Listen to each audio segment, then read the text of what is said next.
Testing, testing. Ah, there we go. What's good, everybody? Finally. I had my microphone turned way down. Wait, where did I just fix it? I didn't even pay attention. Where did I fix this just now? Oh, where I went to fix it just now.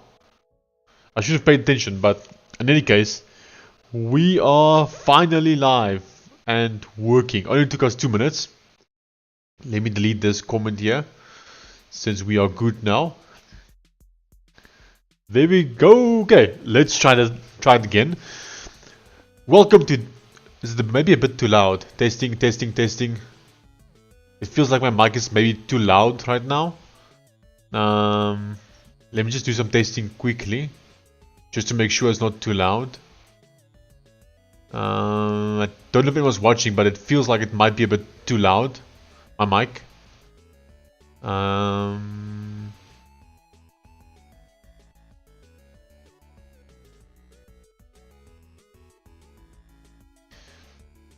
Testing, testing. Okay, let's just try it out. So, welcome to day 51 of vibe coding on a Steam Deck until we make $1 million. So, today we are going to continue on vibe coding the best genealogy and family tree website that exists. Or that's the plan at least. So, I'm about to open up my own stream on my phone just to also monitor and make sure we are good. Because as you guys know, I have very bad internet. And therefore, sometimes it's difficult to live stream.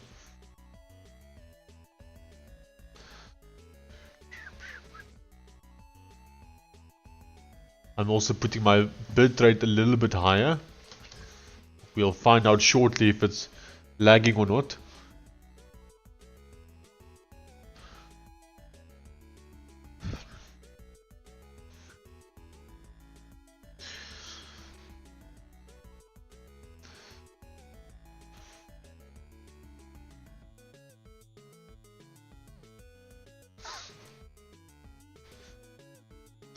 We still got some music as well. It's not necessarily the best music, but it's music. Come on. Don't think I have any signal. Yeah, I've got no signal. There we go.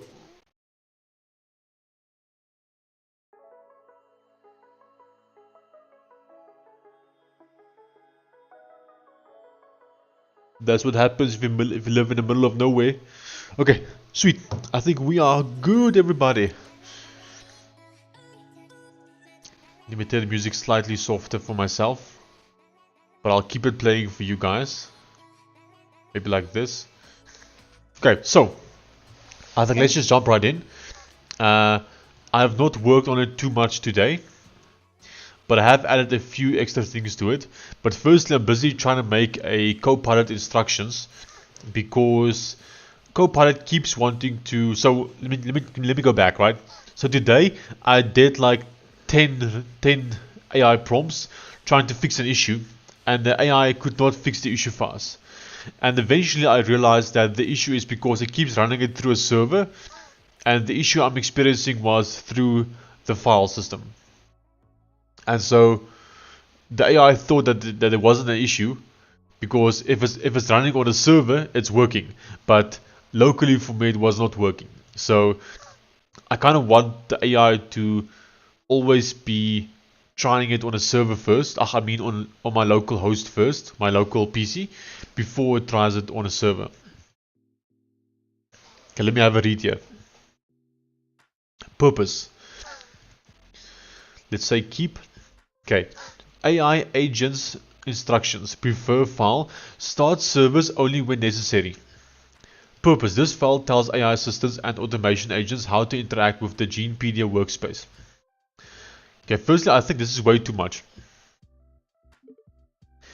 The text in the instructions is way too much.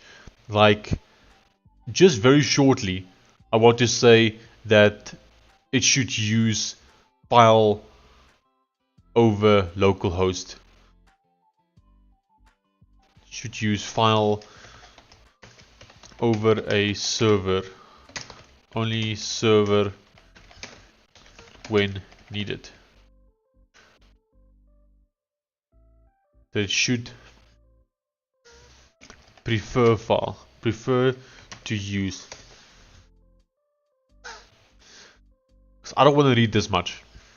And I don't want an AI to read this much either. It feels like a waste of context.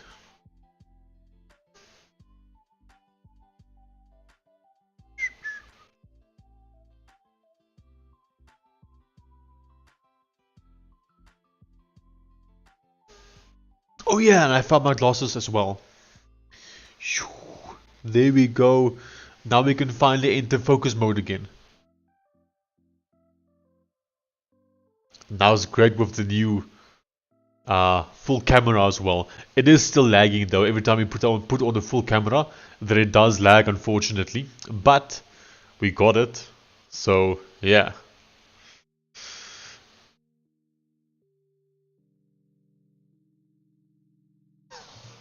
Okay.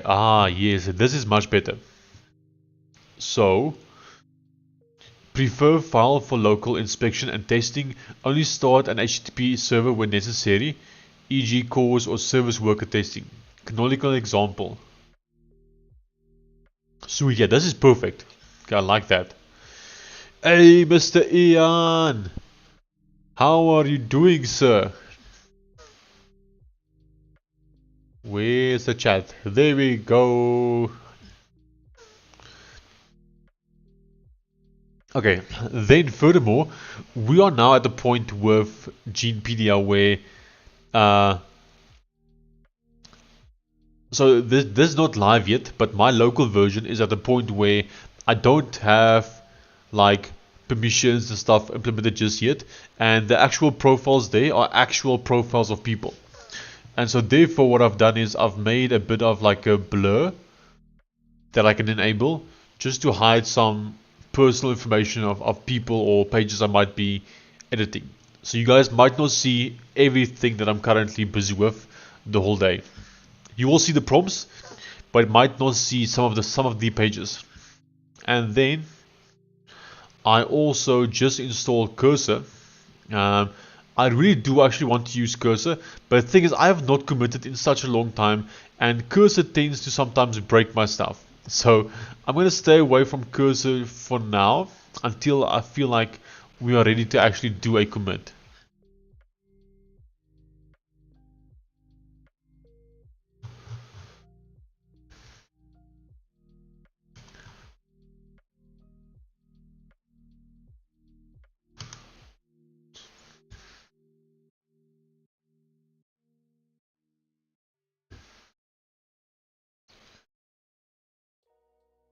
Okay, let's start here. Please add a git ignore file to the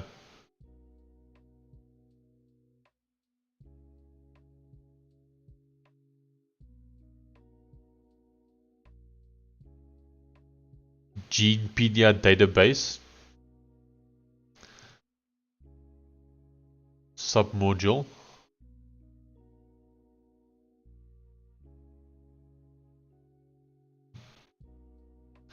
Let me try that again.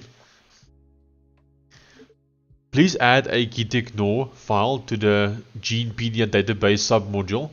I don't want it to include the people export folder.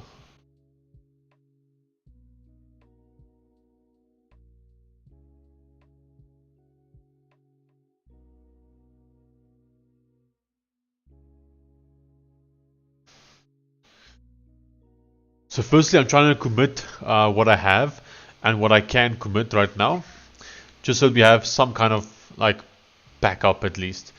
But I won't committing everything just yet.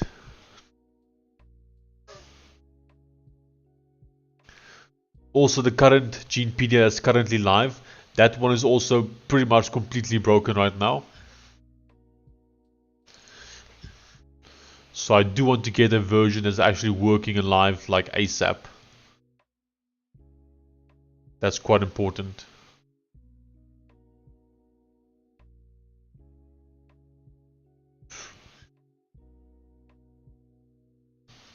Can you explain me a little more about your current project? Yes, I can. Let me navigate to a different page.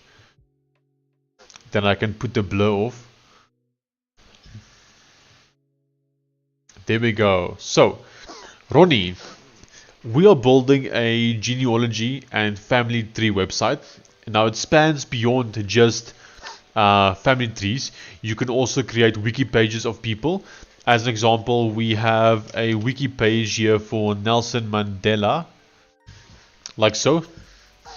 Now I haven't added any family for Nelson Mandela just yet, but you will also see his family listed here, and then you can also navigate through his family to see wiki pages of them and who they were.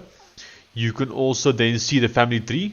So obviously I haven't added people for him yet, but the idea is you'll be able to see his brothers and sisters, his children, his parents and his grandparents and his great grandparents, etc.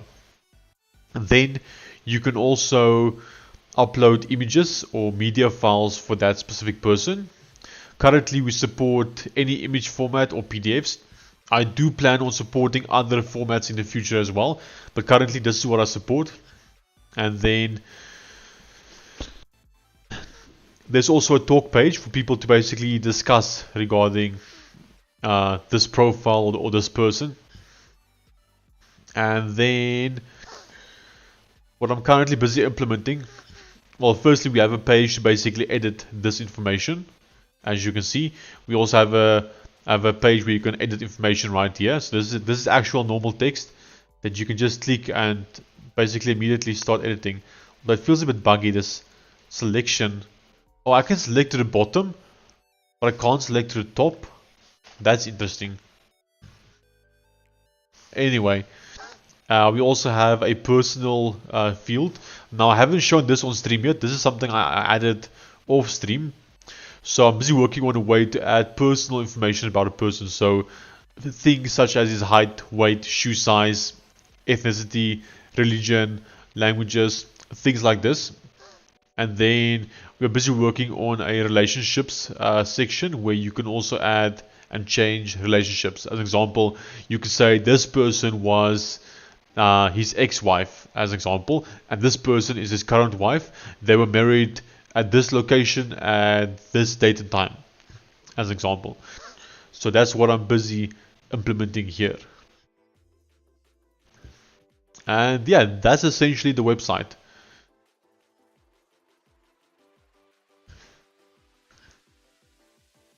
Now we are still very far from being finished. It's a very new project and there's still lots to do. Oh, you can also view the pages in multiple languages. I haven't added multiple languages just yet, but the plan is that you can just switch to a different language.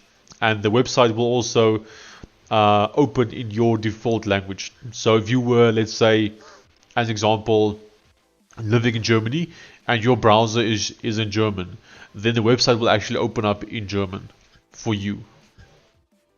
But you can change it. You can also download this page in various formats and things. Thank you, Johnny. Yeah, so that's basically the idea, Johnny. We are creating a website where people can document their family history, and other people's family history. Also, go look up people. The idea is also to eventually have some interesting categories. Like, let's say, for instance, we'll have a category called serial killers. Then you can look up the wiki pages for all the different serial killers, as an example. Ah, very nice, Ronnie. Are you also German? Or do you just live in Germany?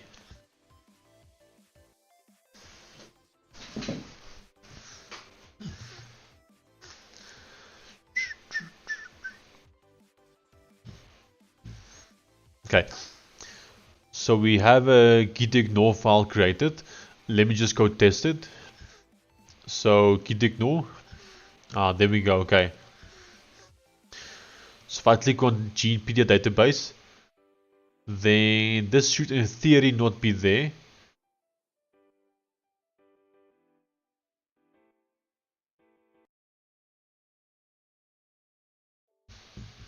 Both. Ah, sehr cool.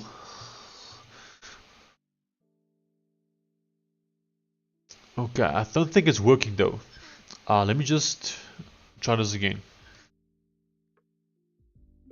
Just to make sure that for the gitignore file on the Genepedia database repo, we should exclude the entire export folder as well as subfolders and any files within it.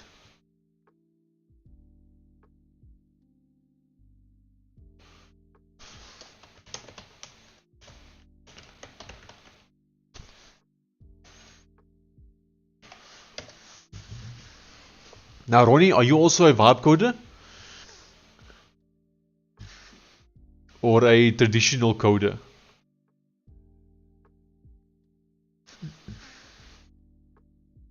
Also, Johnny, how are you doing, sir? Welcome to the chat. Oh, it looks like we might be lagging a bit. Let me turn my bitrate slightly lower. Because I see both YouTube and OBS is warning me, telling me that we are laggy. So I've put it slightly lower. Let's see if it's better.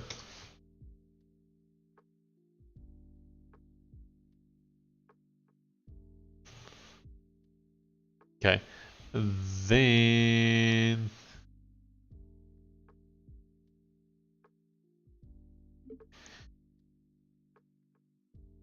can you please remove all the previous commits for the Genepedia database, and we'll do a new commit with all the current files and have that be the first commit.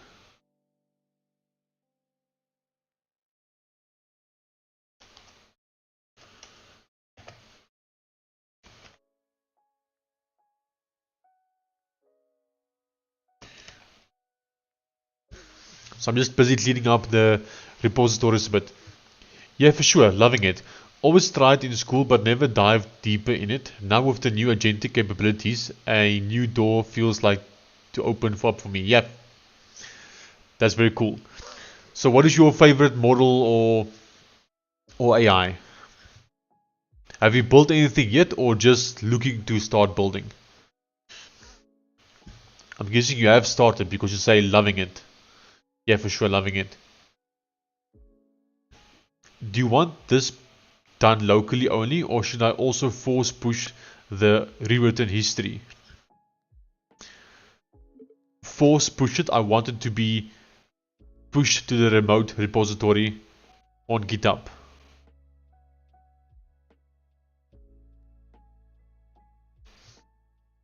I think vibe coding and AI has opened up many doors for many people to actually build a business and start building products. For many people that could not have done this before AI. The doors have opened for so many people now. The barrier to entry is so small and so little right now. Anyone can do it.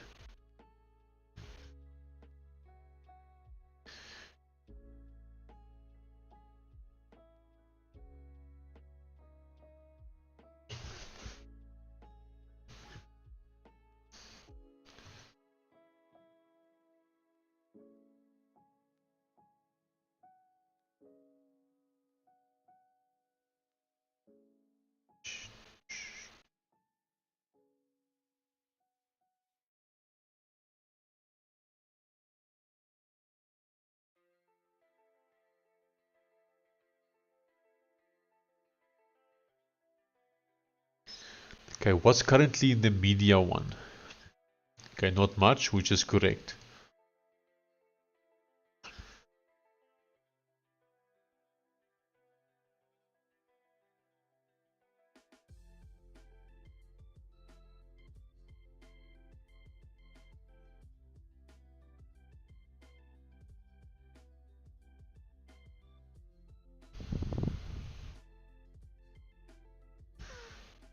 Okay, let's go to GitHub to see if the data actually appears in there. Okay, Genepedia database. Are you still on GitHub Copilot? I am indeed, Johnny. We do, however, also now have Cursor, just for the next few days though. So we have Cursor until next week. And then we also have Claude Code right here. You can see Claude Code. We have Claude Code currently also until beginning of next month, I think. Yes.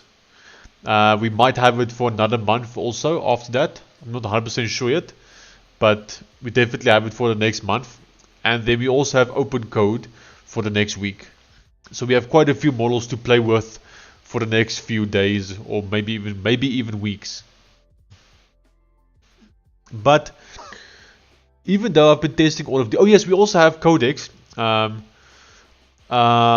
Technically, we don't have Codex, but technically I can still use it.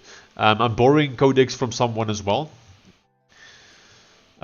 Sort of indefinitely, but also not.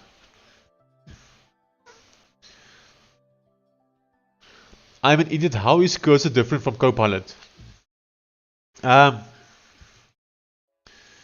If you just use Cursor, like the Cursor IDE and the Cursor experience, the overall experience is it just feels different than how it feels in VS Code. Like if you just use it for one day, you'll feel the workflow just feels different. Like as example, to give you one example, I can zoom in and out my browser, right, in VS Code. Works perfectly fine. And I can navigate between different pages and places. It's working perfectly fine. Then I go to Cursor. The default zoom is massive. Then I can zoom out, right, to make it smaller. But if I go to a different page, boom, there my zoom is back. So it doesn't keep my zoom. There's no setting to like set a default zoom. It's literally just stuck on this crappy zoomed in thing. So that's just one example.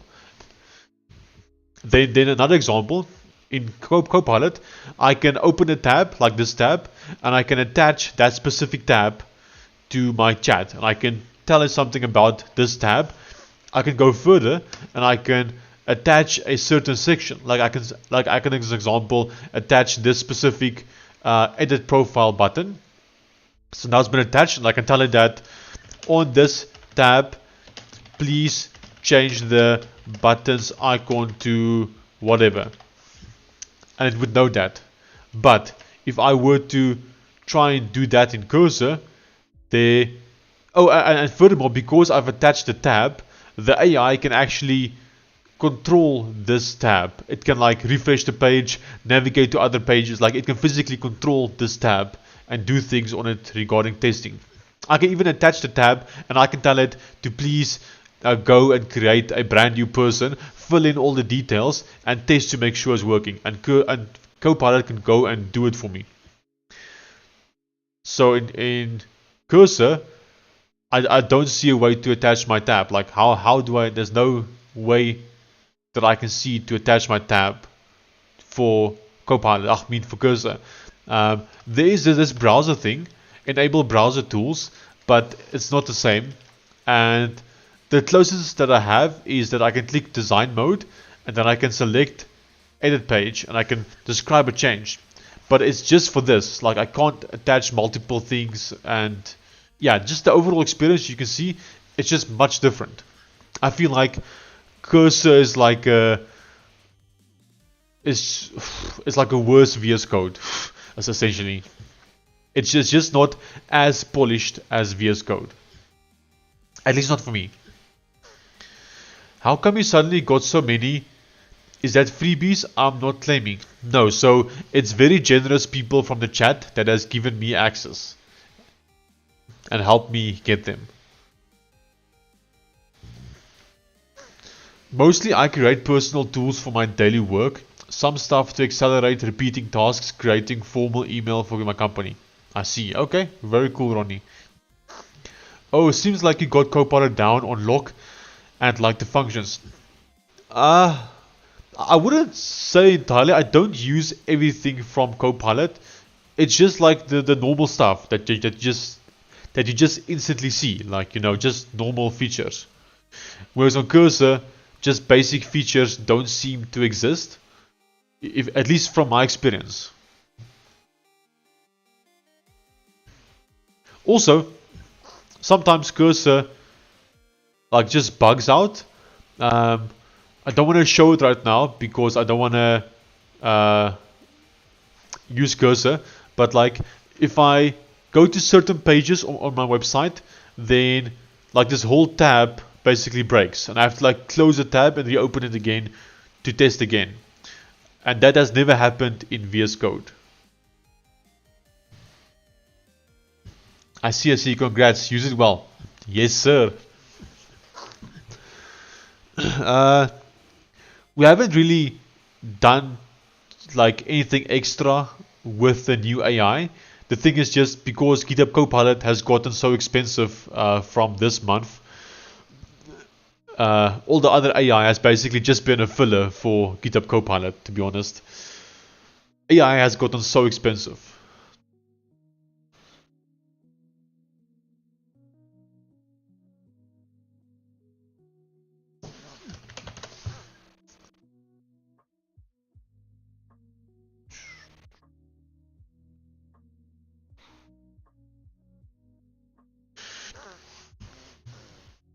Ronnie, what do you use?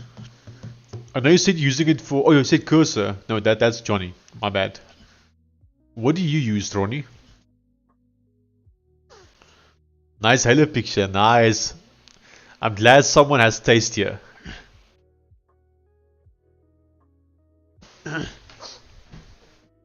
My wife also got me this, which I haven't used yet. And there's no way for me to show this properly. Maybe I can show it properly. Don't know if anyone can actually see it, but it's like a giant Hogwarts poster. Oh, not a poster, but like a whatever you call this. Even I don't even know what you call this, but a giant Hogwarts one. And then obviously my wife got me the Halo poster as well.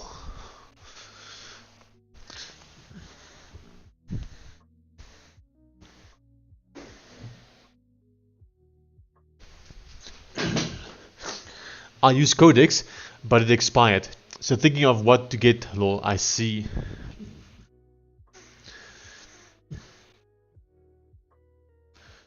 So I must say, I've had a pretty good time with Codex. So far, my two favorite ones are between... Well, my most favorite one is definitely GitHub Copilot. It feels like just the overall best experience. Then my second favorite, I have actually enjoyed Cursor quite a bit as well. But I've mostly been using Composer 2.5, so I don't know how the experience is with these other models, to be honest, in Cursor at least. But the thing I don't like about Cursor is because it limits me to Cursor itself. Like I can't use my Cursor subscription within VS Code. So just because of that, I kind of can't place Cursor second, even though I have been enjoying it. And therefore Codex is actually second place for me. I do quite like using Codex within VS Code as well. It also works pretty well. And then thirdly for me would be Claude Code. But again, my experiences are using them within VS Code. I have not used them outside VS Code yet. I'll come read shortly. Just gotta let the cat out.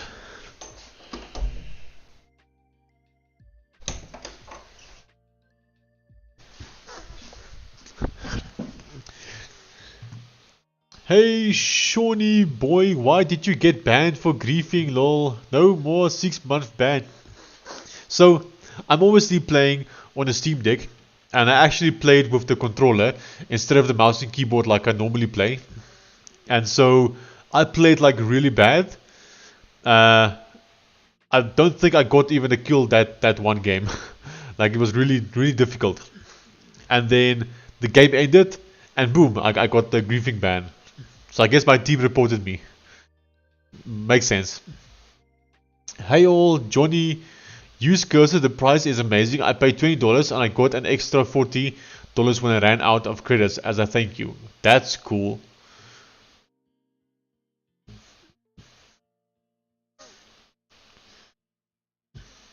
Yeah, like I just said, I don't know if you heard it, just call me, but I've really enjoyed my time with Cursor as well. I've also done like many prompts, and well, specifically with Composer 2.5, and I still have usage left. So the price does seem pretty good.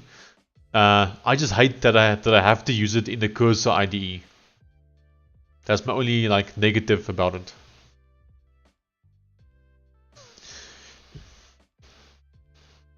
So regarding this, in my opinion, they are technically the same because they both are based on the same thing. But in my opinion, Cursor is worse. Like VS Code is way more polished. I use ChatGPT to plan my projects, to create complex prompts for the AI agents like Codex or Claude. I only have both 20 euro subs. I saw that something happened with Anthropic. Yes, they had to ban Fable. So people can't use Fable anymore. However, I still seem to have access to Fable, which is very weird because it said that only people from the USA is supposed to have access to Fable right now. But I, for some reason, still have access. So I don't exactly know what's going on there. I only use the codex itself. I never use it with VS Code. Yeah, so I've never used codex itself because I'm using Linux, and codex itself, like the codex app, isn't available on Linux. Cursor is a direct fork of VS Code, yeah. So that's why I say it's technically the same, but if you actually use it, it's just worse. Whatever Cursor did to it, they've made it worse.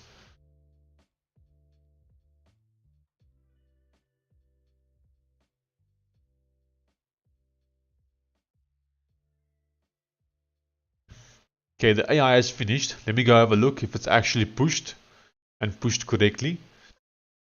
Okay, I see one commit and I see 11 minutes. There we go. So that's now working. Okay, what else can I push to GitHub? I think the the API we can push so long. Oh yes, you're right, Ronnie. I can also use Codex with the CLI on Linux.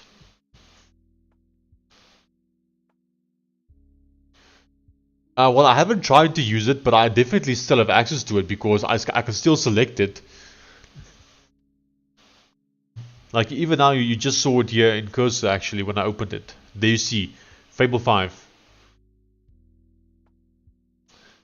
Don't want to try to use it though, just because I have nothing to give to it right now. Don't want to waste my usage. So yeah, I haven't tried to use it yet. But from what I've seen is that people, like, you shouldn't even see it. Like, it shouldn't be an option even. Yet for me, it's still an option.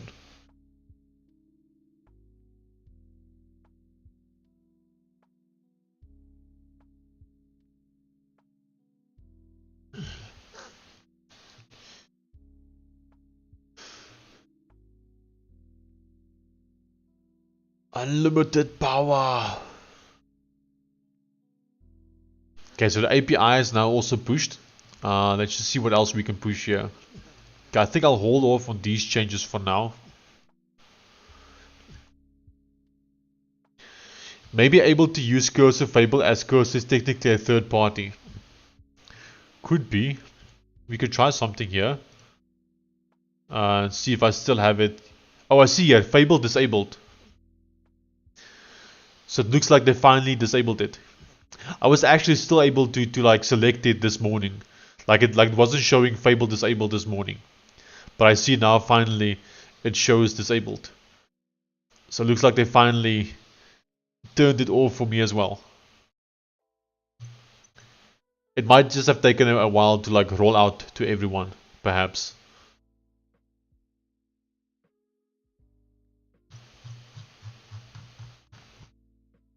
Okay, I'm gonna put on the blur now. I think we can start on some actual work here, on actual profiles.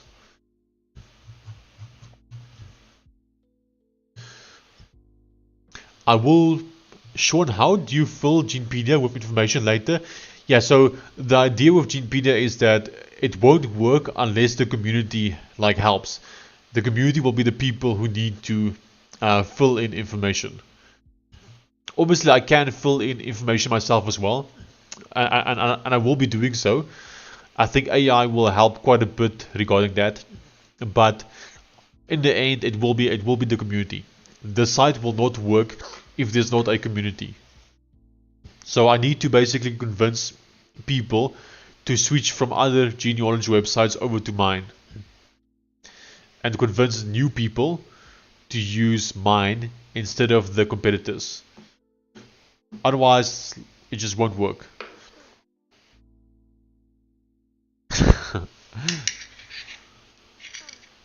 The good thing is that I have been like gathering and building a family tree for the last 10 years, and I have like 10,000 people in my family tree which I've built over the years.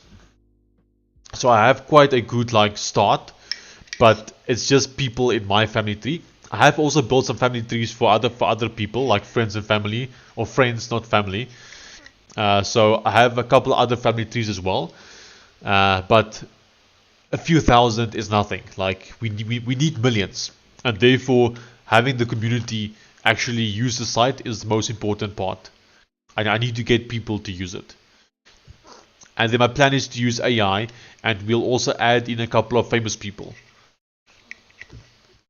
Specifically categories, like I want categories for famous actors and famous musicians, famous painters, like past presidents and notable people, like serial killers, like I mentioned earlier. So people like that, I want to like use AI to build profiles for them. Yeah, like Johnny said, 10k out of 8.3 billion is nothing. So it won't work if it's just my data. I will need people to actually use it.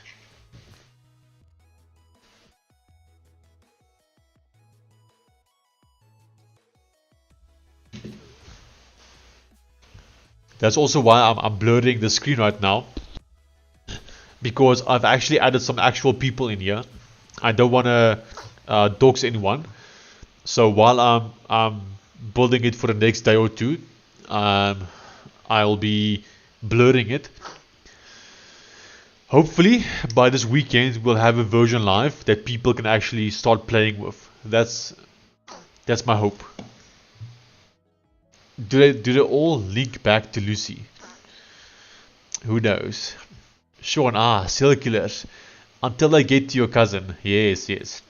Actually, I was going through random profiles yesterday, and my cousin actually came up surprisingly.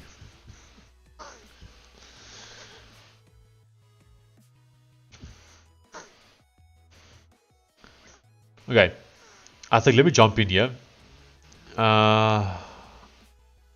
Obviously, you guys can't see what I'm seeing, but I will show and hide the blur effect as we look at different things. Okay.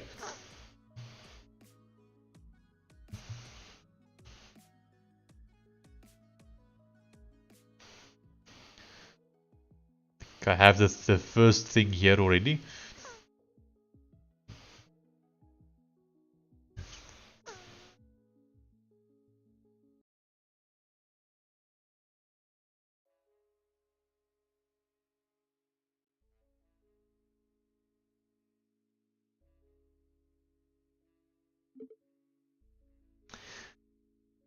Look at the date of birth text on the left hand side.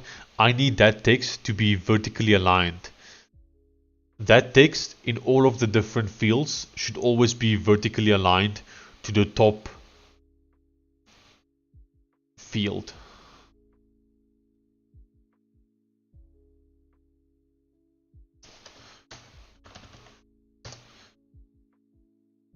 So what I'm doing here right now, I could possibly do so. I'll do this. So what I've noticed is that these items right here are not perfectly vertically aligned within the space. So I'm just trying to basically vertically align them to the items right here. We're gonna start off with just doing some polish here and there, like that.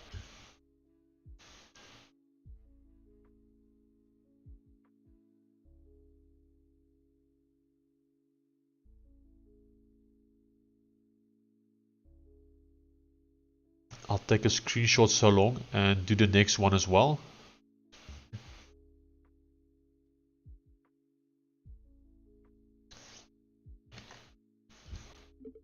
Look at the attached image for the place of birth.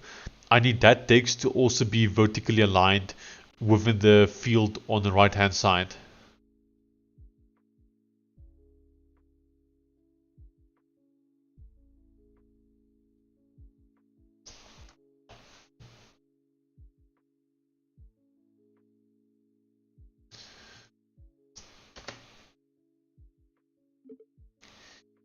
It should stay vertically aligned like that, even if I expand to see the extra details on the location. It should still stay vertically aligned to the top field.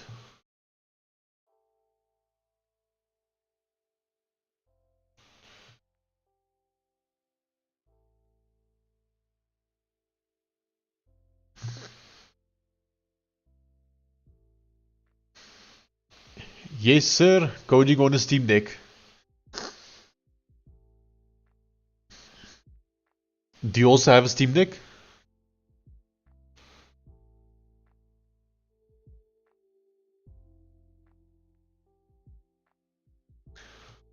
I think whatever this thing did actually didn't even work. Well, let me redo that.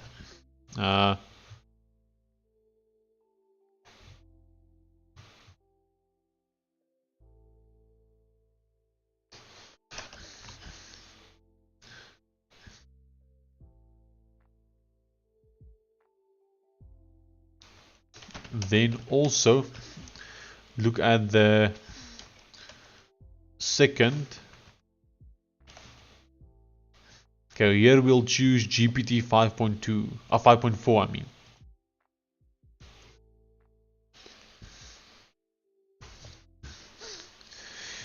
Because of all the bloat, extra context, I would make a new project and just focus on the design in one project. Then you can publish the GUI in one project and focus on everything else in another. So yeah, I did kind of start out the project wrong, where I was trying to do so much stuff at the same time, and that has like broken a few things over time, and also just caused issues like bad practices. So on the right hand side, you'll see I've started splitting things out. Like we have a web framework as an example, where we have stuff like specifically the footer and specifically the header. So I'm now at the point where I'm starting to split things out, which will allow me to better maintain context as well.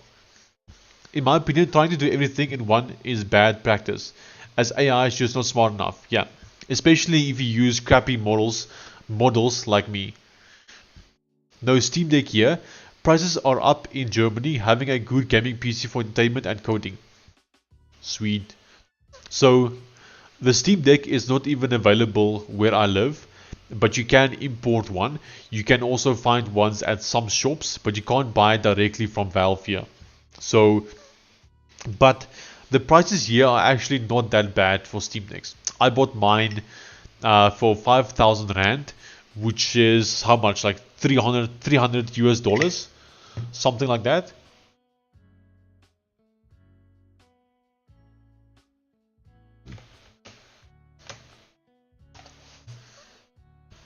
Yeah, so I paid about 308 US dollars for mine.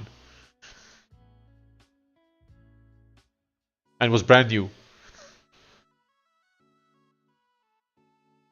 Now, some people are not that lucky though. I think I was lucky. I think the more regular price for them would be like maybe 8,000 to USD. So yeah, so the normal price would be more around the lines of $500.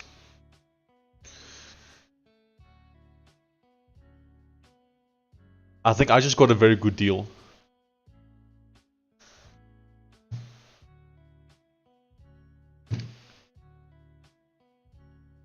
And I've had mine for 3 years now. And since I got it, I've used it every day. There's not been a single day where I've not used the Steam Deck.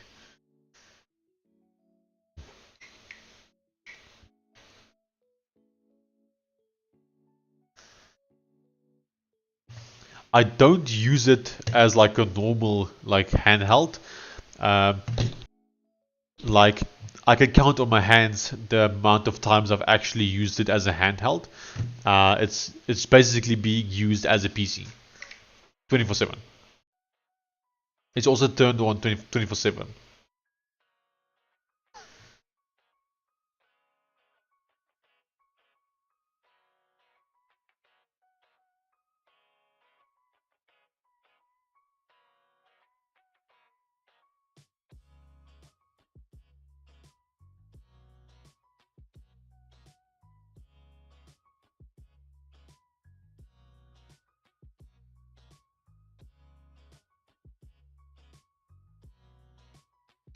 Apparently, according to rumors, the Steam Machine uh, is apparently going to launch like next week. And the goal with this channel is to eventually transition from the Steam Deck over to the Steam Machine. Now, I think it's going to be a lot more expensive because it's not just a matter of buying the Steam Machine. We also have to import the Steam Machine, and then we also need to upgrade the RAM on the Steam Machine. But that would be the end goal. My gaming PC before the GPU RAM crisis cost me 375 euros as a pounds. I don't know my symbols, I'm guessing it's pounds. And 290 pounds was just 360 GPU. Dang. Yeah, so your PC is about the same price as my Steam Deck, essentially. Is there a dock for the Steam Deck, or how is it connected? So there's a dock for it. I'm not using the official dock. I'm just using a Type-C hub. The one I currently have in my hand is not the one I'm using, obviously, because I have it in my hand. But I'm using a very similar one to this one, where you basically plug in the Type-C hub, the Type-C into your Steam Deck, and then there's also a Type-C right here for charging, and then you can plug in some USBs. You can plug in Ethernet, HDMI cable, and 2 more HDMI cables. Now the one I'm currently using, this one has place for 4 monitors. It has Ethernet, it has 2 Type-Cs, it has a memory card reader, micro memory card as well as the bigger one, and then I can't see the other ports right now, but I think it has 4 USBs on it. So yeah, I can do quite a few stuff with it.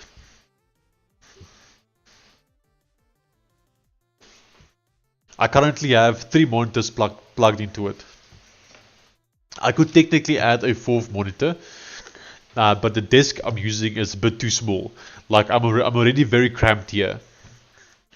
All 3 like monitors are like standing on the edges, slightly off the edges even. So I don't really have space for any more.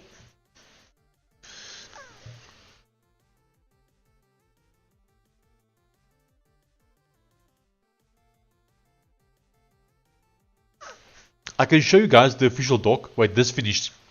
It looks like it worked as well. I know you guys can't see it, but it looks like it worked. So we'll say keep, and we'll mark it as a like. Okay, now what I want to do is I want to actually extract this and turn this into a component, because currently it's not a component.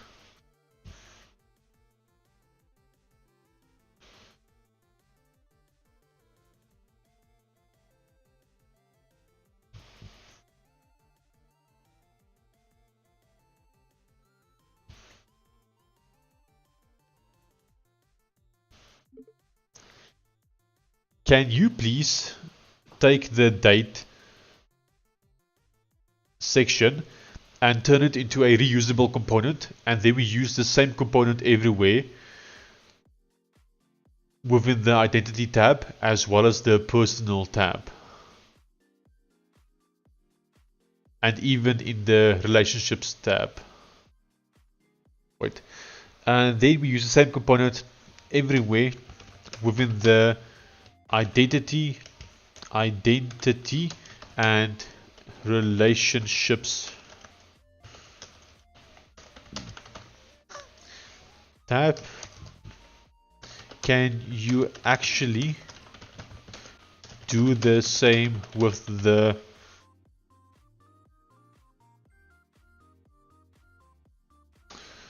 location/place section as well?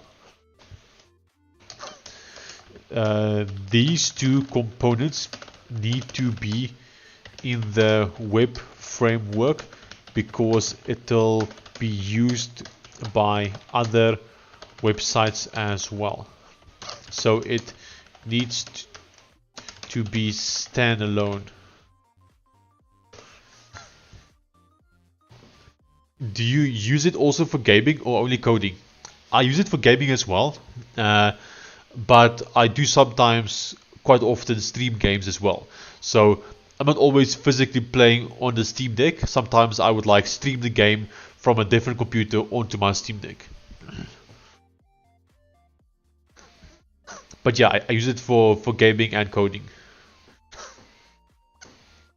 I would prefer to buy PC parts and build custom over buying a Steam machine. As upgradability as in 5 years, in my opinion, it will be out of date. Yeah, but in 5 years, I might as well just get a new one then.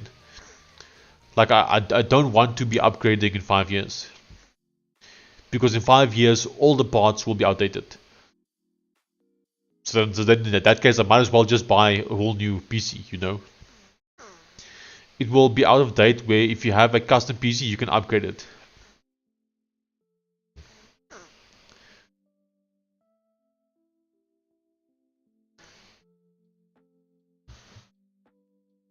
But also, I don't want to struggle with compatibility and stuff. Like, if I buy a Steam machine, the same as the Steam Deck, I know that I have full software, hardware, firmware support, you know.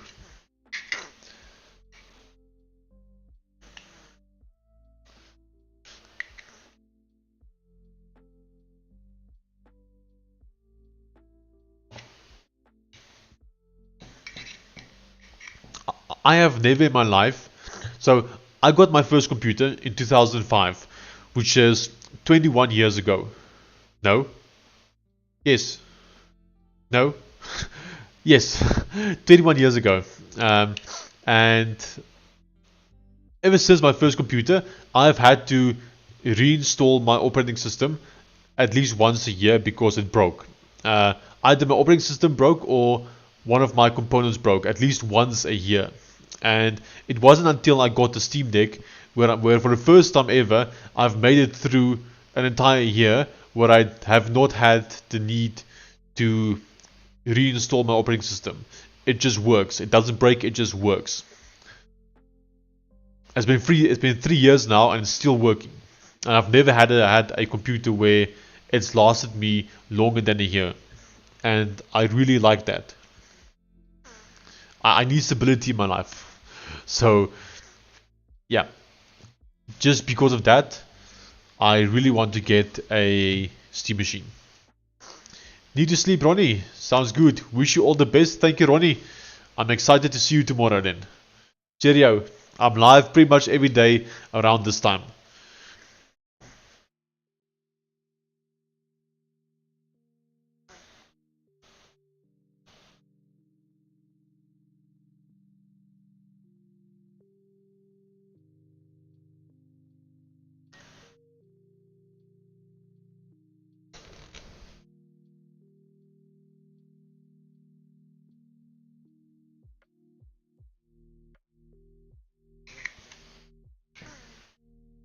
My biggest issue with the Steam Deck is simply the RAM.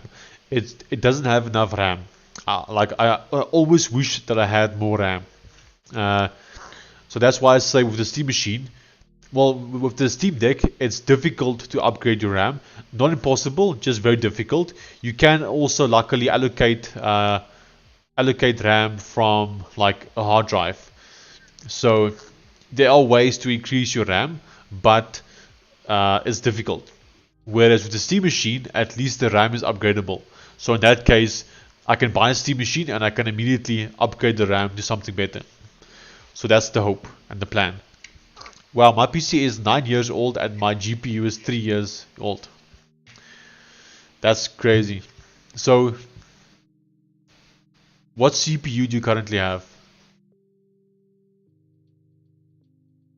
9 years. So I'm guessing your CPU is then worse than my Steam Deck's CPU. Or maybe I'm just wrong. Although your GPU is definitely better than mine. But there's a chance that your CPU might be worse. The worse, either worse or roughly the same. Maybe slightly better, slightly worse, who knows. Hey Sean, he's got the millionaire glasses. Indeed, Mr. Hints Gaming. I finally got the glasses.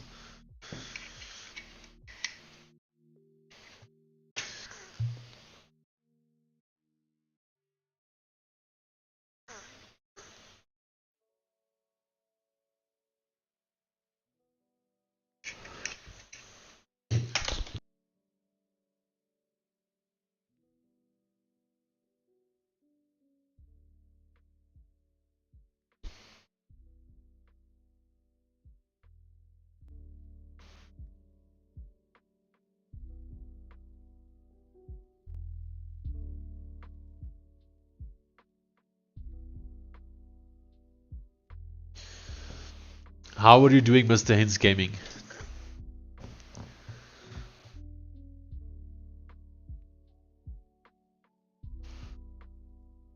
I'm skipping this song.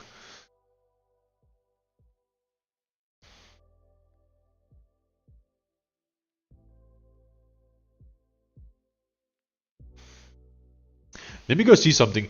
I actually got a copyright strike on one of my previous videos. Actually 3 copyright strikes. Or copyright claims or something. Even though I used music that wasn't copyrighted. And I basically decided to remove 2 of those tracks.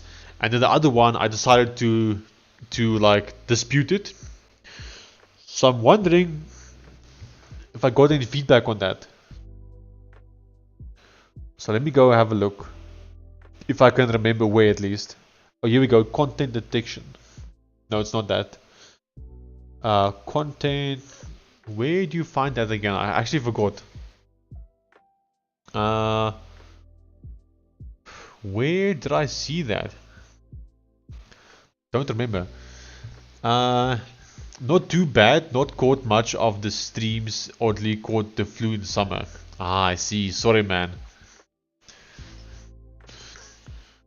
Luckily, you have summer now, whereas I have winter. So you can see here I've got 2 like thick jackets on, as well as a long sleeve shirt, because it's quite cold here.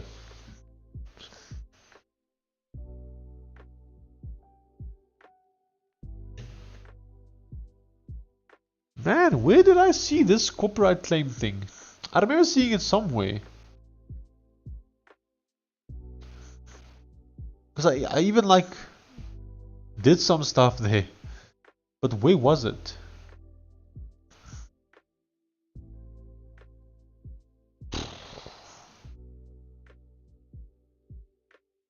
It's gonna be impossible for me to find that now.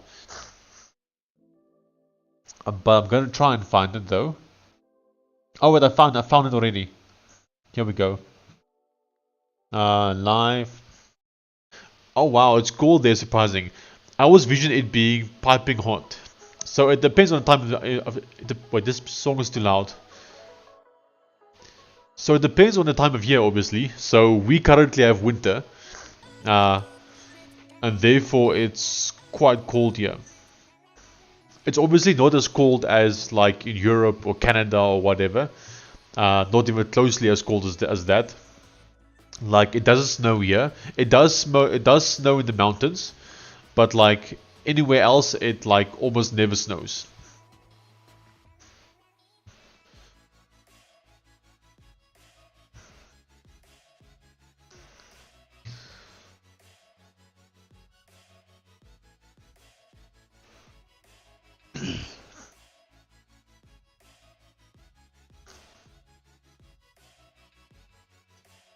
hopefully get a new version live.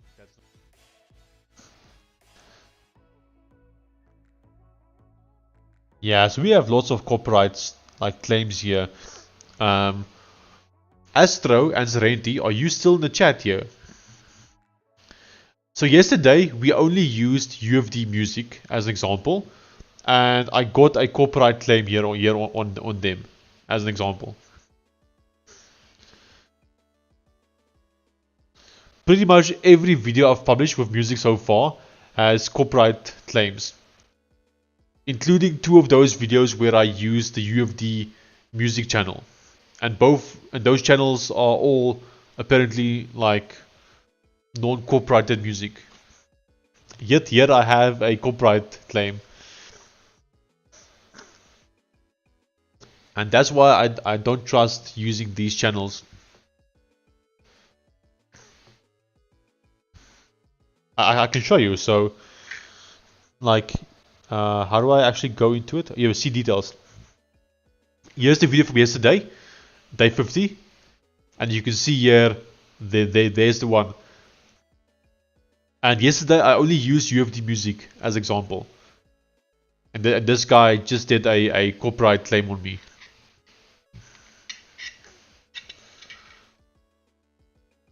And then I can see exactly where his song was also playing.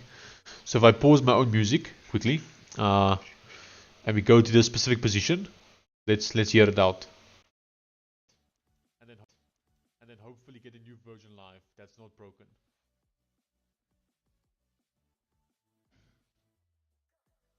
Oh, you guys can't see it because I have the blur here. Let me fix the blur. Yeah, I can't even hear the song like that. That's how soft it is.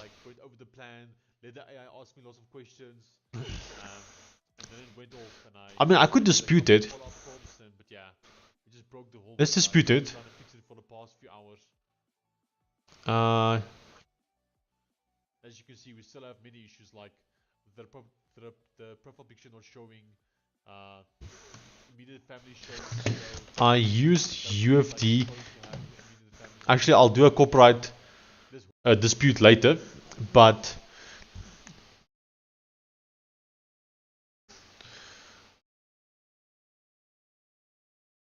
yeah, it definitely looks like I was copyright struck though. Okay.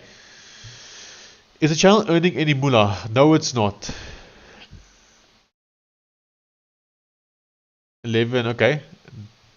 I'll check what the weather is here by me.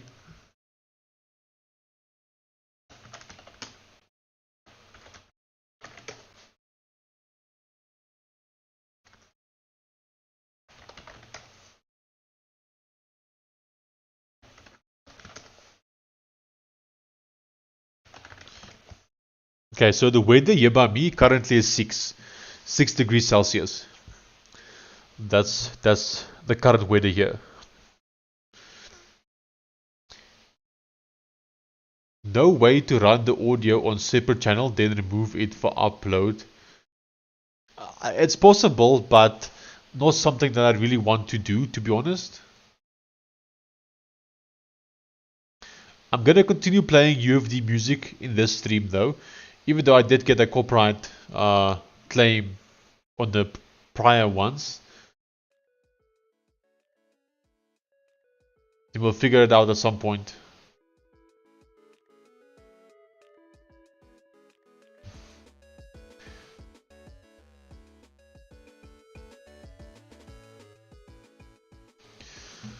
Remember, Sean is living far from other people.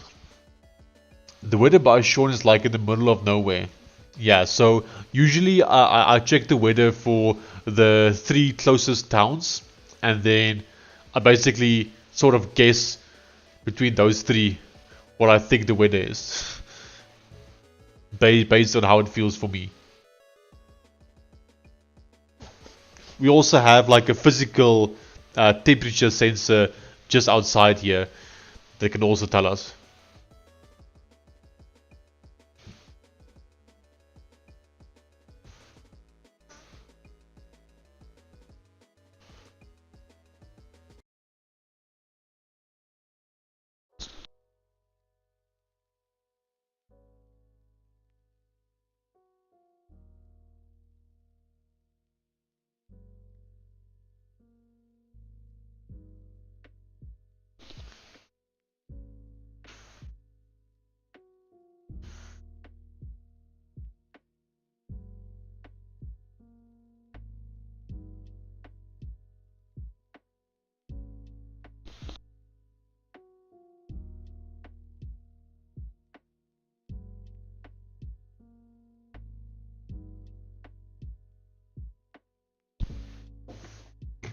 Did you see that guy who used a hairdryer on a weather station to win on Poly Market?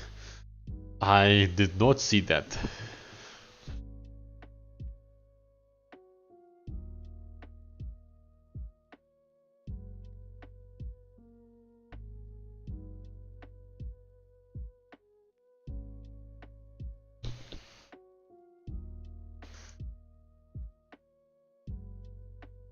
Okay, so it's the AI says it's done, but it's broken the UI. It's definitely not done.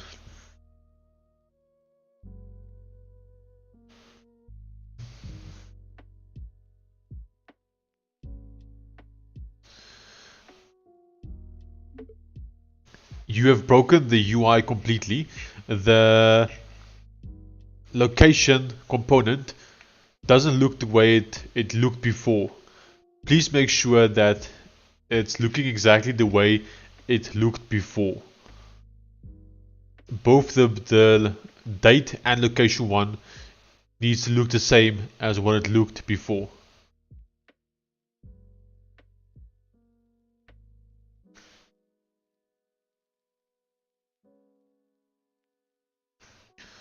It's like showed it without the maybe I can show it somewhere else. Yeah, right here. He netted 34,000 from doing that. That's crazy.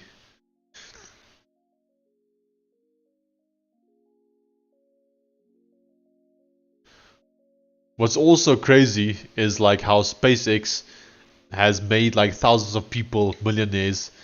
Even people who were like having low paid jobs at SpaceX that's been there for years is now like millionaires thanks to the IPO.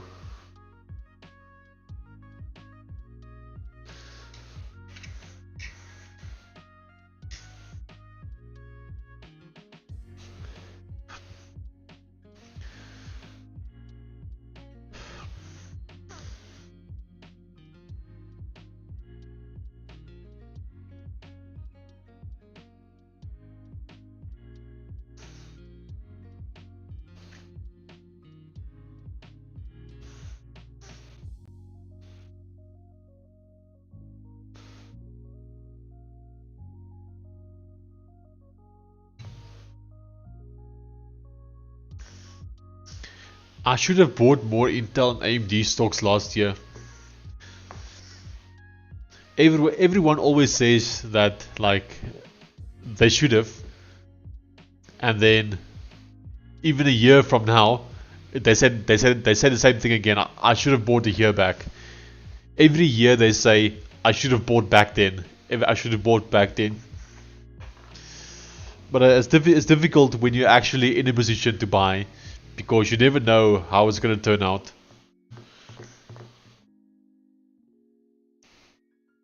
Unless you were the Minutemen, and then you would know.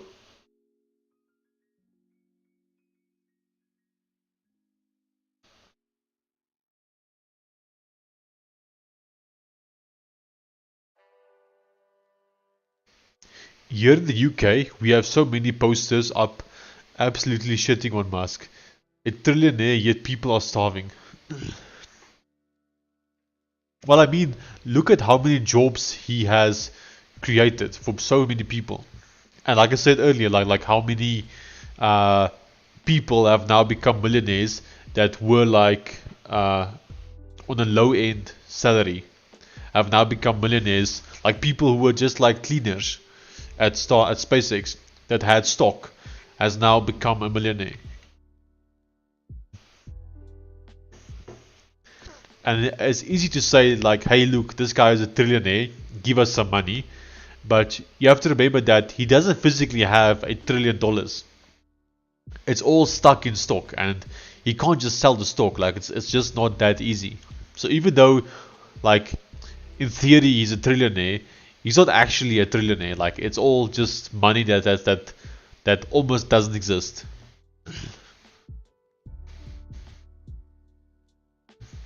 I bought a few when people were panicking about the tariffs. They both went up by 500%. Nice. the AI has finished. I wish I could show you guys like what I'm actually doing here, and I will show you guys stuff here and there. But on this specific page, I can't show too much. Well, I can, because all the info here is technically publicly available already. But I just don't want to like show info of anyone, even though it is publicly available.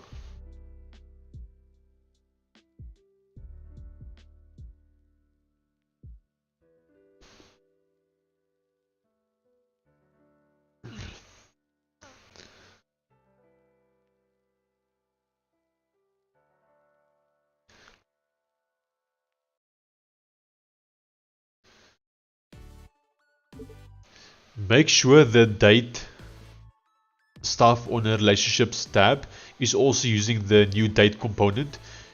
I'm saying this because it doesn't look like it is, because it looks different on the relationships tab as how it looks on the identity tab. And then also, if I have, let's say, the personal tab selected and I refresh my page, it should show me that tab again. Whereas currently, every time I refresh the page, it opens it up on the profile tab. Please fix that.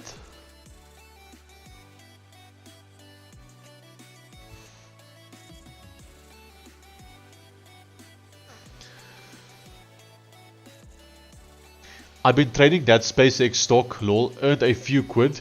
If I had more money, I might be rich now. Earned about 3 takeaways. Nice.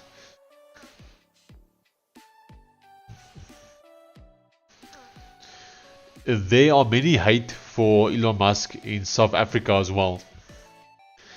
Many people here don't like him.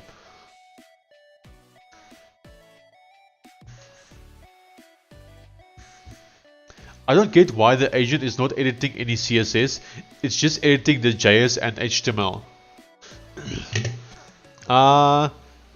Probably because I don't have that many CSS files. I do have here and there, but I don't have too many. Like if I go, for instance, let's say I go into this one, date field editor, right? If I go into it, the AI has decided to basically embed, let me just put this off. The AI has actually decided, wait, I have got to turn this volume down.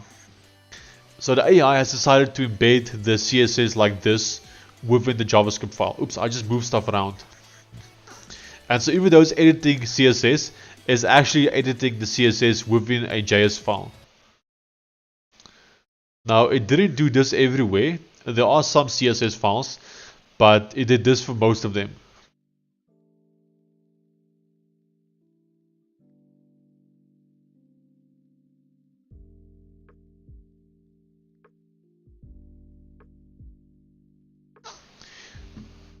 So that's why you don't see any CSS editing.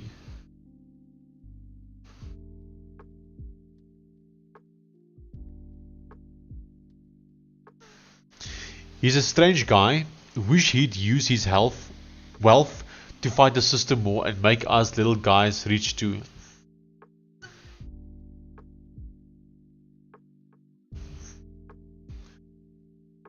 I think it's easy to say that when you are a little guy, but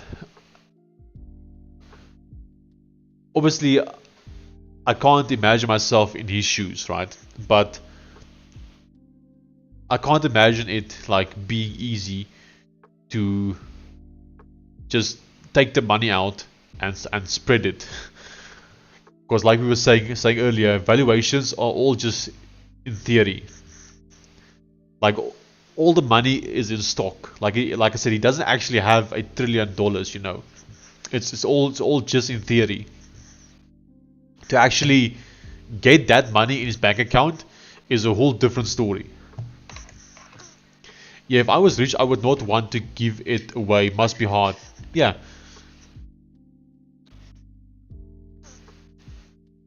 Yeah, he's rich on paper.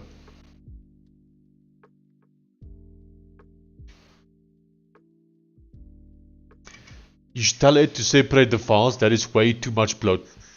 I agree, and we are getting there. I'm slowly busy separating it. You should have seen how this project started. So we are slowly getting there in terms of splitting things away.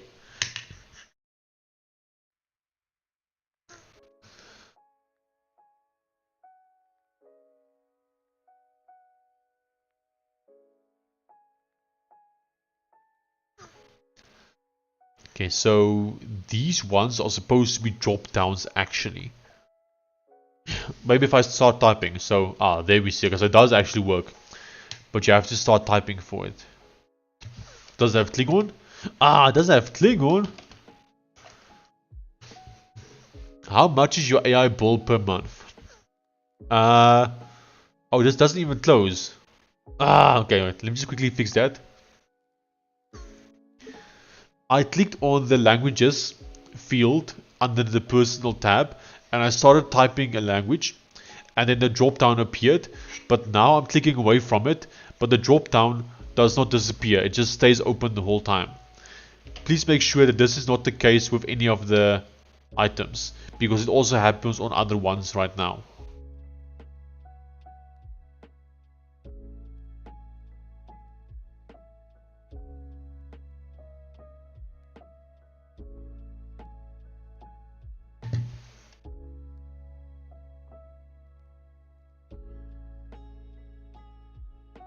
Okay, so how much is my AI bill per month? Good question.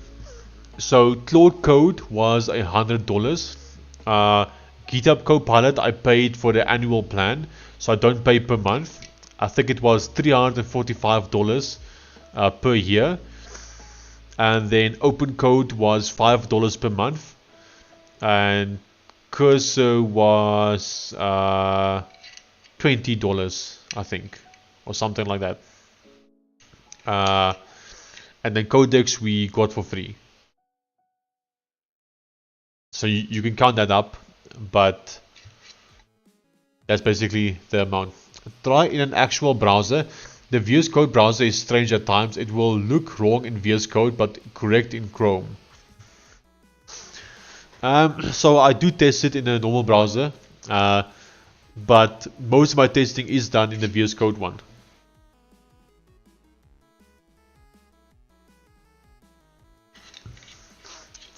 I have found for me, at least on Linux, that the VS Code one sometimes even works better than an actual browser.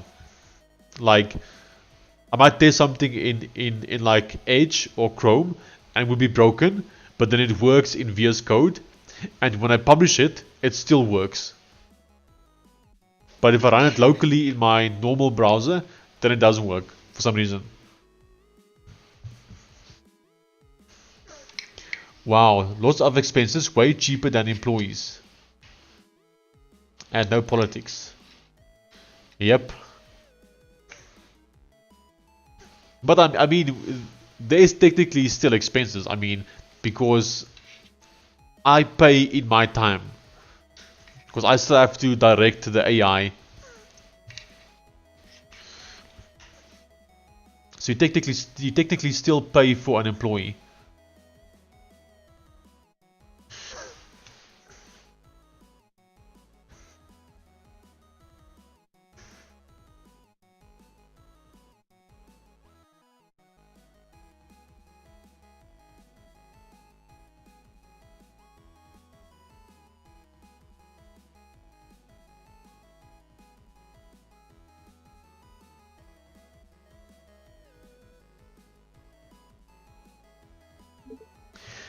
If I choose the identity tab, as can be seen in the screenshot on the people profile edit page, and I refresh my entire page, then it should open for me on that tab already selected.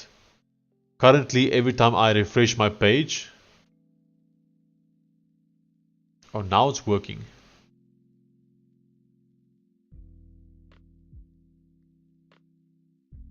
Okay, take that away.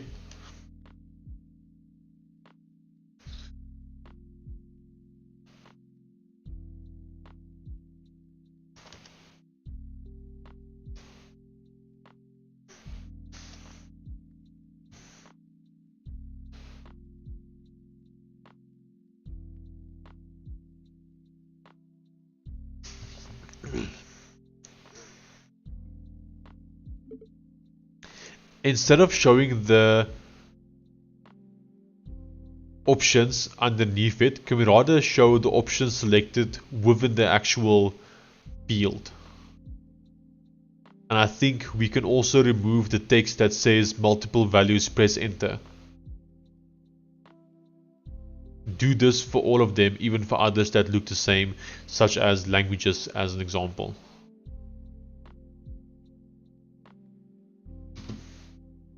Hey Kimi, how are you doing?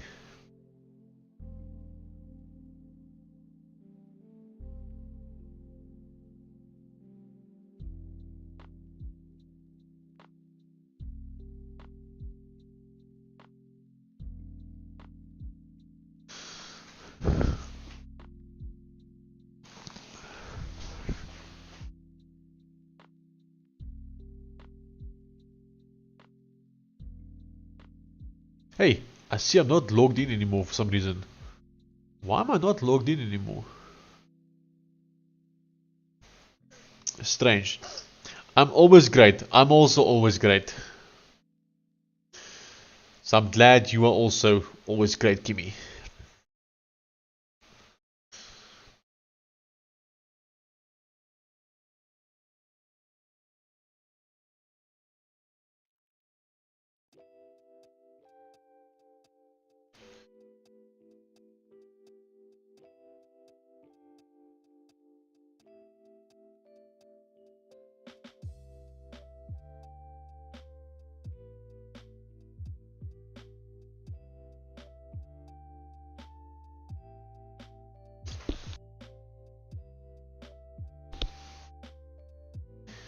It must be Kimi, it must be. Those good old genes.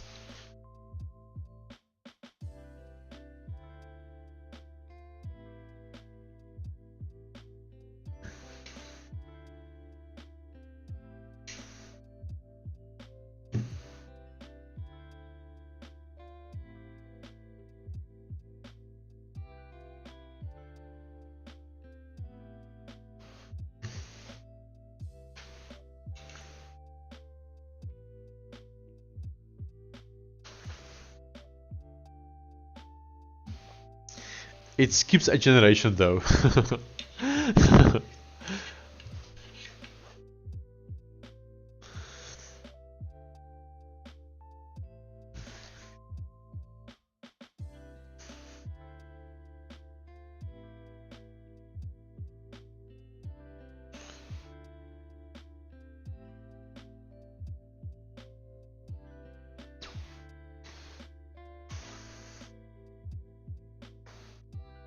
Hey, I see we got 15 viewers. Dang, boy.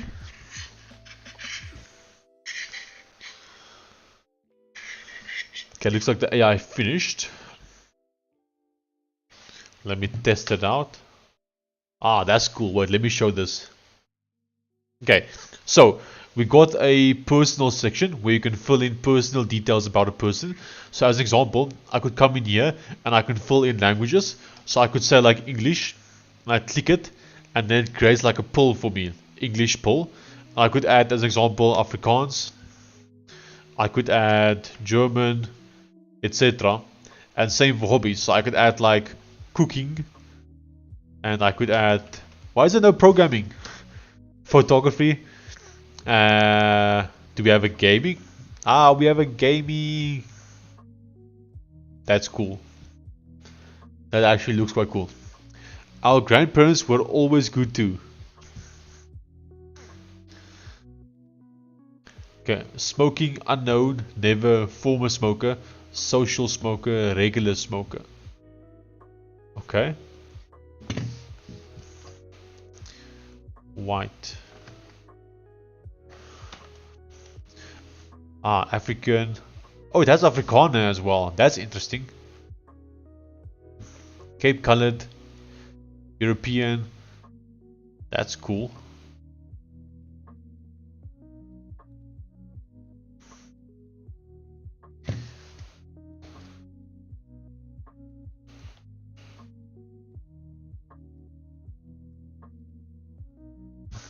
Okay, I want to make some changes here though.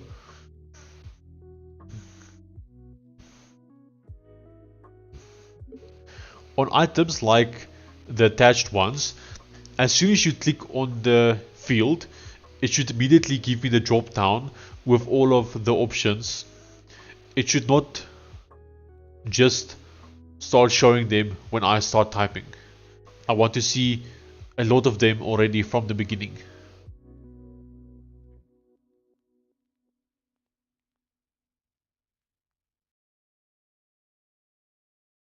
Cape colored, yeah. All of these options were generated by AI.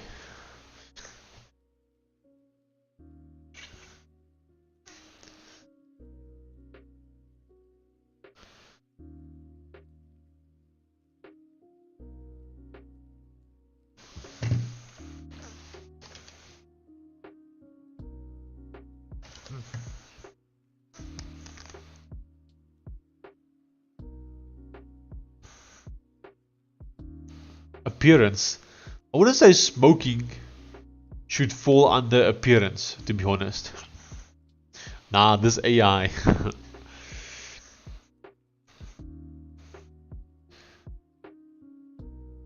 What else could we even put here?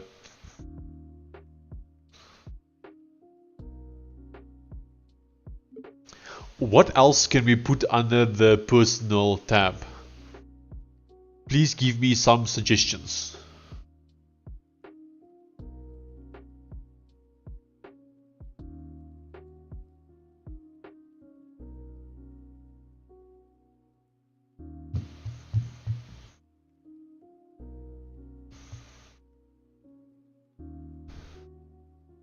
This is quite cool though. I'm really liking what it did here.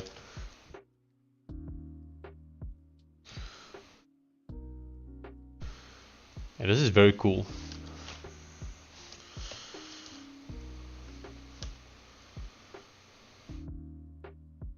I like this pull shaped thingy it did.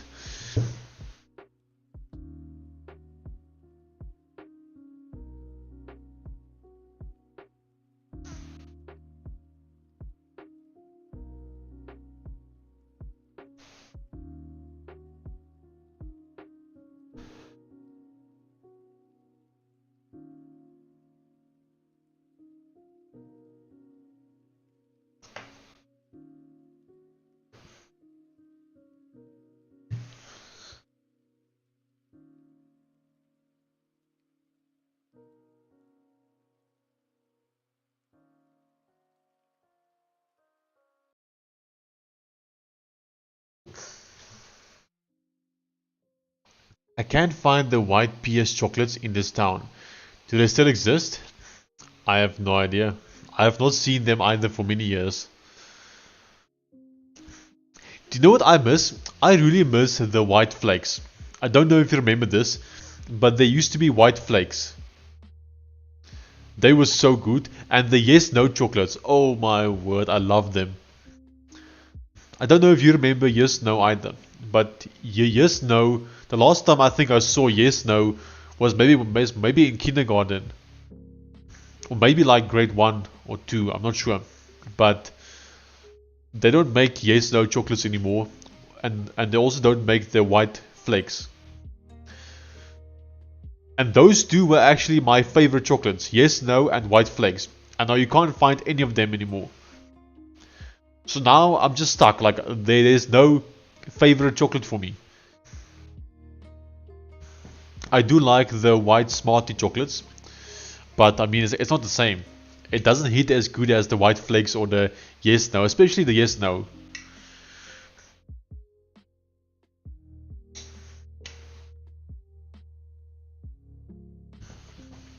So just call me Dave. Here you can see the AI is actually moving my page and controlling it, which is a nice feature of VS Code.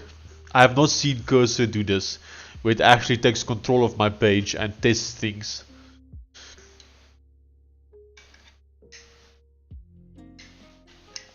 And the peanut sweets. I don't think I ever had the peanut sweets.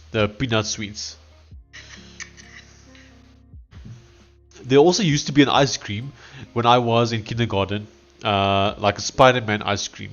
Dang, I love that thing. They might have also had it a second time, like around I think when I was like grade 2 or something, or grade 1, they also had the Spider-Man ice cream. That was also very nice. Those sweets that look like peanuts in their shell, they were like a light color with see-through and red paper. Doesn't ring a bell. But I'm sure if I see it, I'll know, but it doesn't ring a bell. Yeah, the Spider-Man ice cream. I think if I remember correctly, it was Magnum, like the company Magnum. They were the ones who made the Spider-Man ice cream. So like Sony or Spider-Man or someone had a partnership with Magnum. So you were technically eating Magnum ice cream, but it looked like Spider-Man.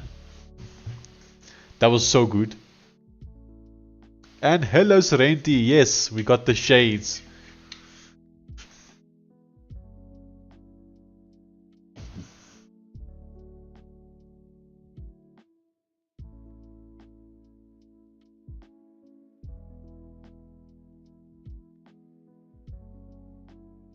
Oh, education is a good idea.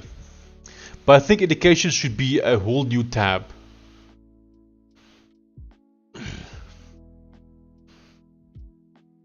I think we're gonna add that. I like that.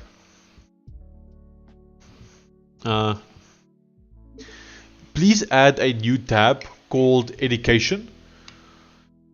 We should already have educational data as well from the .ged file.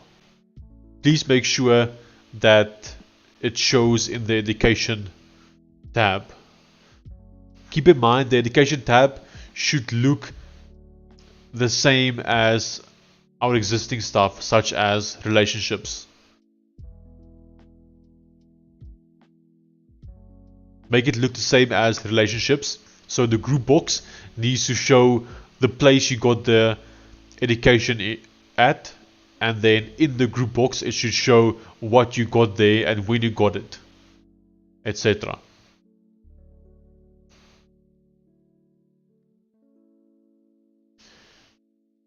They were called nut puffs. Okay, let me go have a look. Nut puffs. We'll go to images. Oh, I remember this now. Yes. Nut puffs. I remember this. I don't think I really liked it that much, but I have had it. And I clearly remember it. No one remembers it, but it was my favorite sweet in the world. Steps 1. Find how education is already stored from GED. Cool, I'm pretty excited to see this education tab. I think that would be cool. Okay, what else could we possibly add in here? Okay, skills/talents. I think that would kind of fall under hobbies, I would put it. I don't want to add a dedicated skills one. All the fans get discontinued, the favorites, yeah. Unfortunately. Oh, the diet is an interesting one. Vegetarian, vegan, kosher, halal. Alcohol use, mirror smoking. I like the alcohol use one. Oh, disabilities, accessibility, mobility, hearing, vision.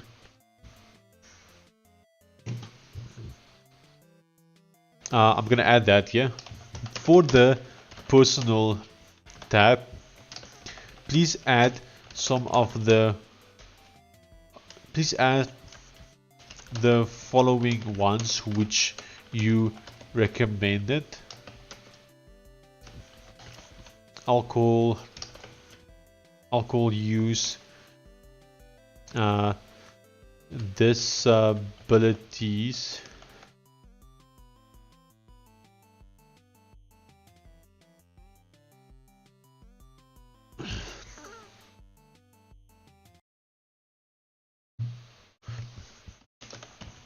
blood type,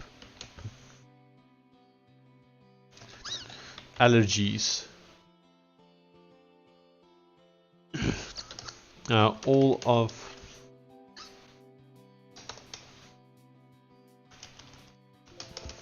all of the above should be drop downs as well.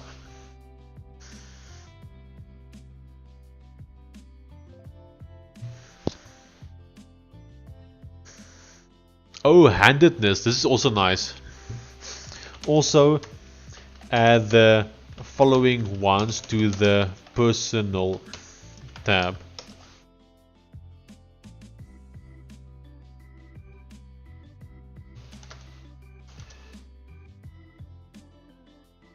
Oh, I like the idea of pets. We should add ability to add pets as well.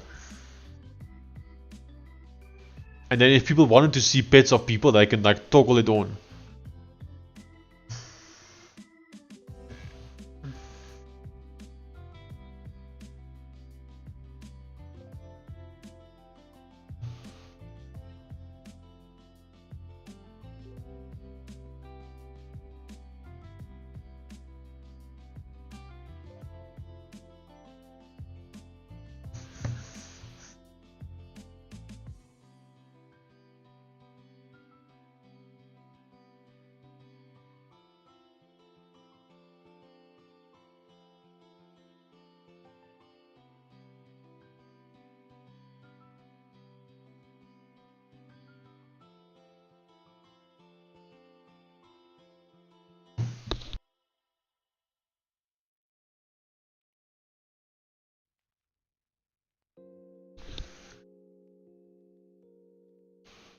I must say I like the ideas it gave for the personal tab.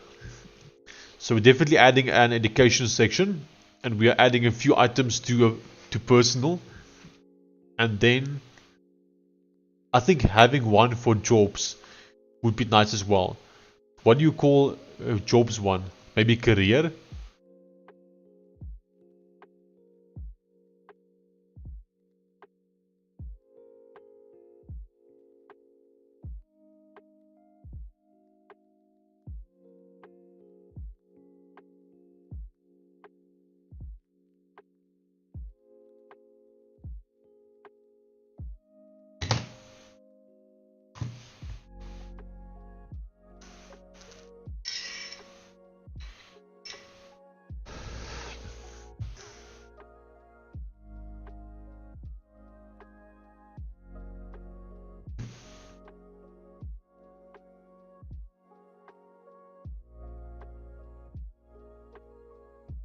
So we could call it work or career.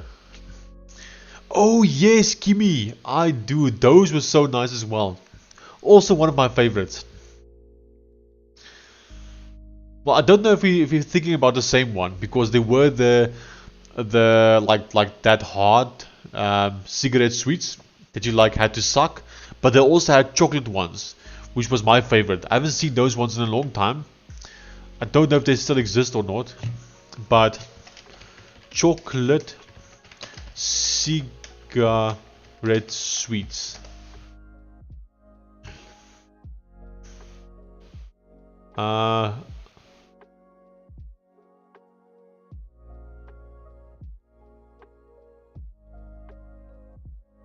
It.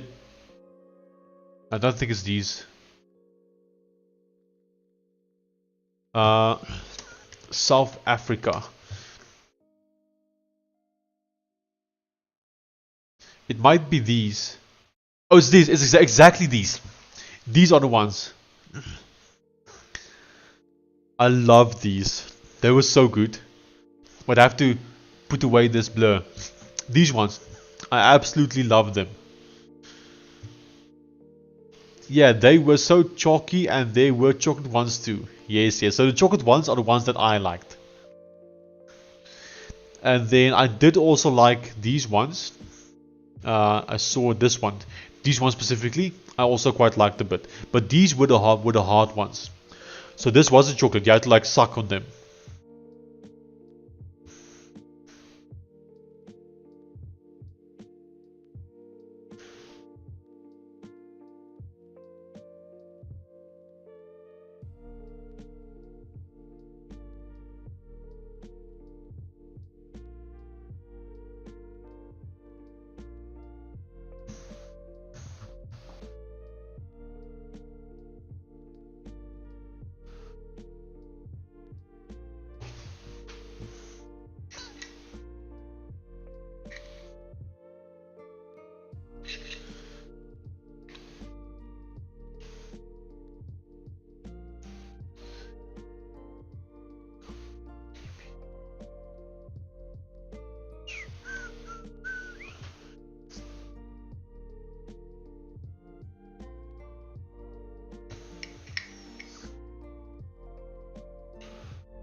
Ooh, and fireballs.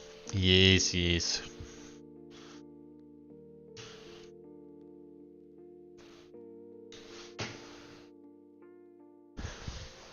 Jawbreakers. I was about to say jawbreakers as well.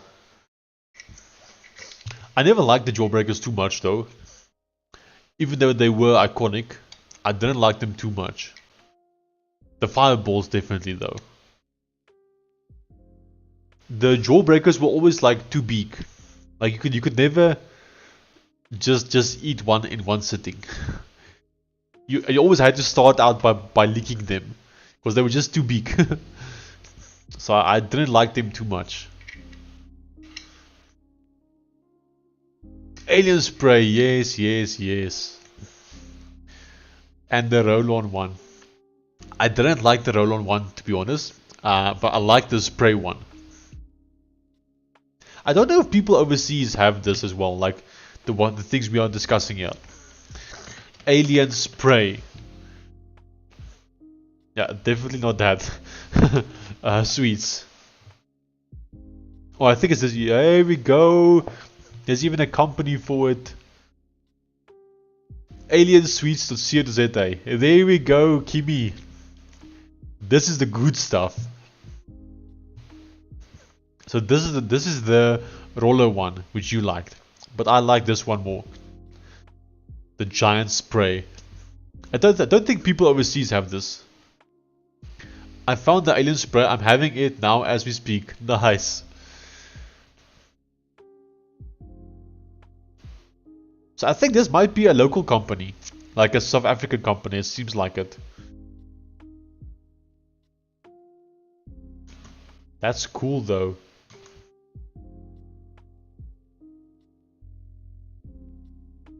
Sehr cool.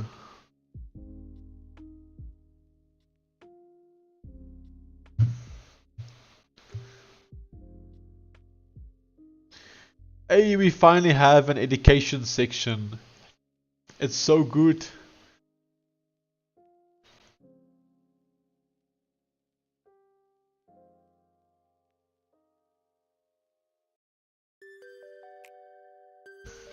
I have the pink one and the blue one here.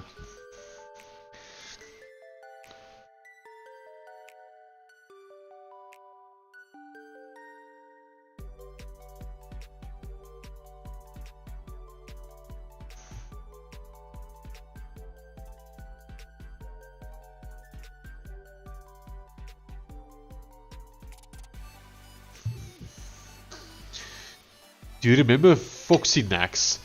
I do not remember that, no.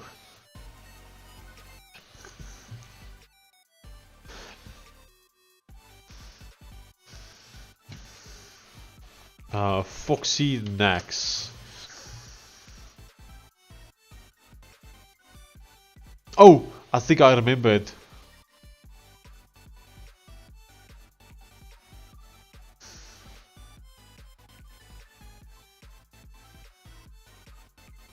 What's this?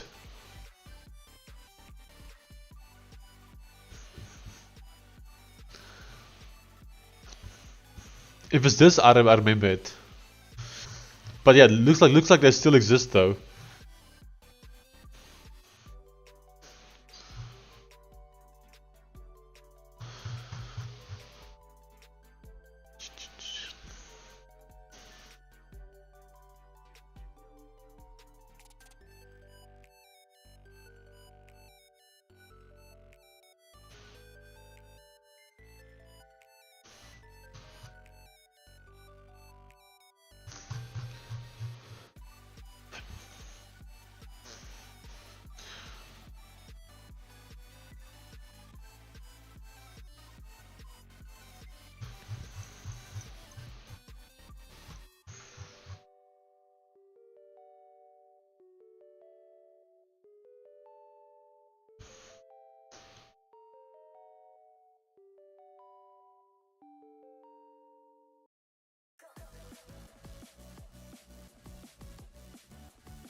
Okay, so it's added the education section for us now. Oh, it's still ignoring my Copilot instructions because it's still making servers as well. Even though I've told it not to make servers unless absolutely necessary. Darn it. Okay, so what I was going to say, it did make the education section for me now, but I don't like the way it looks. So it needs some improvement still.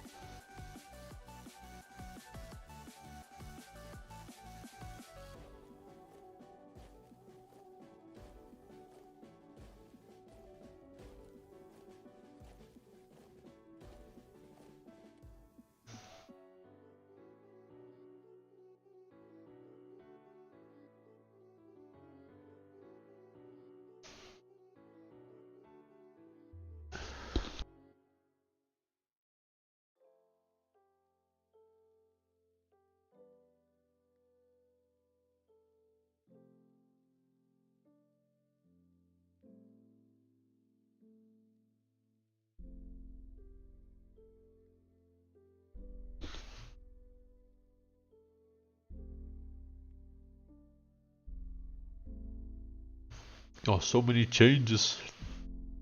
I wonder how many lines of code this entire project is so far. I'm guessing a good few thousand, because every day so far I've added at least between 1,000 and 5,000 lines of code since I've started working on it, at least like between 1 and 5. So it's got quite a few already, I'm guessing. There were some days I even added more than 5,000 lines.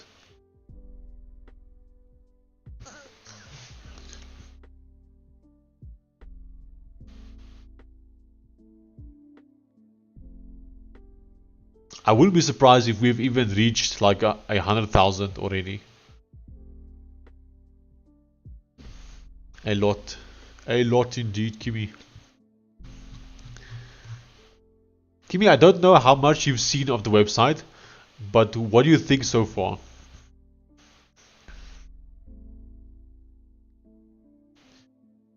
Also, I don't know how much you've used other genealogy websites, but what do you think of it compared to other ones, if you have?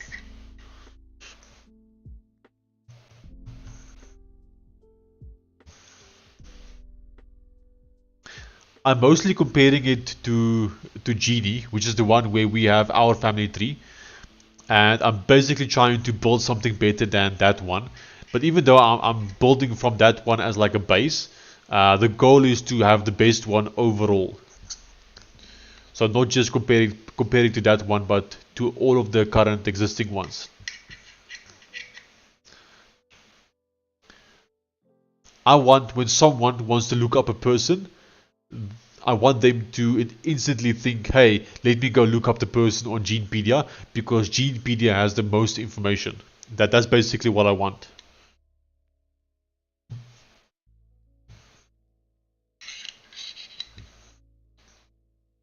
I'm also planning to integrate AI.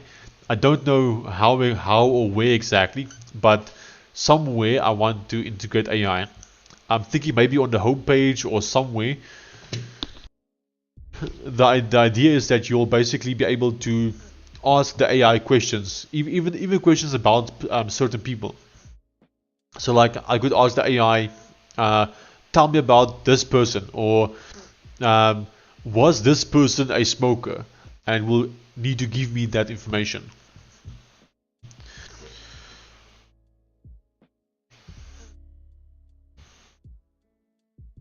So I want to add as much info about, or at least give the option for people to add as much info as they can, so the AI can know as much as it can.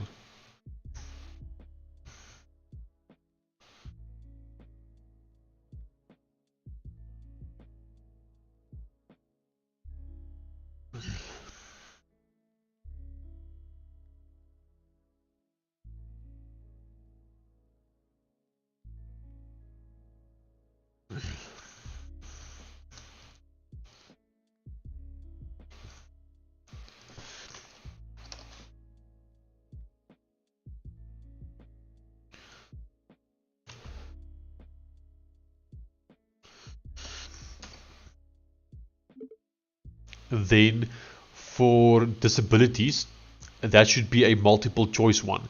People should be able to select multiple. If none is selected,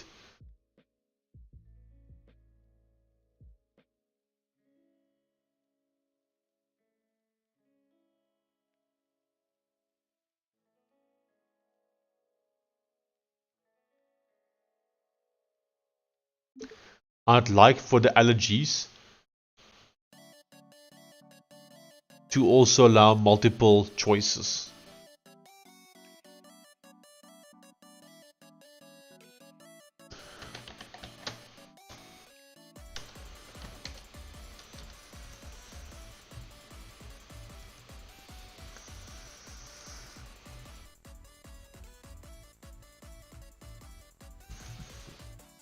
So let me show you what the AI has done so far.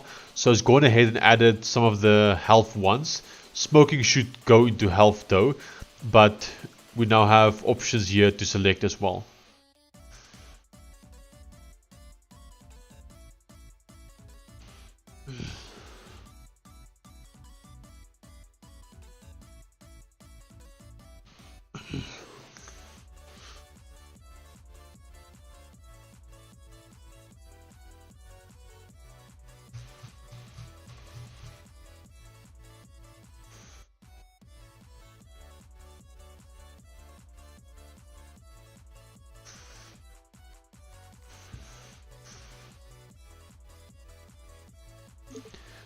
For the education section,